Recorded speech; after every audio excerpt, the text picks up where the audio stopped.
আসসালামু আলাইকুম। আপনারা সবাই কেমন আছেন? আশা করি ভালো আছেন। আলহামদুলিল্লাহ আমিও ভালো আছি। আজকে আপনাদের সাথে শেয়ার করব নোয়াখালী ফেনীর ঐতিহ্যবাহী খোলাজালি পিঠা। আমি এখানে চালের গুঁড়া আর অল্প পরিমাণে ময়দা, লবণ এগুলা দিয়ে হালকা কুসুম গরম পানি দিয়ে খুব ভালো করে গোলাটা গুলিয়ে নেব। আপনারা এই গোলাটা খুব ভালো করে হাতে চটকে একেবারে সফট করে গোলাবেন, তাহলে খোলাজালি পিঠার ছিদ্র ভালো করে হবে। আমি এখানে 2টা ডিম দিয়ে দিলাম। আপনাদের গোলা অনুযায়ী আপনারা ডিম দিবেন। এটার মধ্যে ডিম যত বেশি দেওয়া হয় পিঠাটা ততই সফট এবং নরম হয়। এটা হাঁসের মাংস, গরুর মাংস এগুলো দিয়ে খেতে খুব ভালো লাগে। আমার এই টিপসটি যদি আপনাদের একটু ভালো লেগে থাকে তাহলে কমেন্ট বক্সে এসে জানাবেন। আপনারা একবার হলেও ট্রাই করে দেখবেন।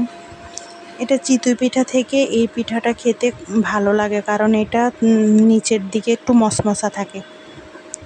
তাহলে আজকে এই পর্যন্তই। আল্লাহ হাফেজ।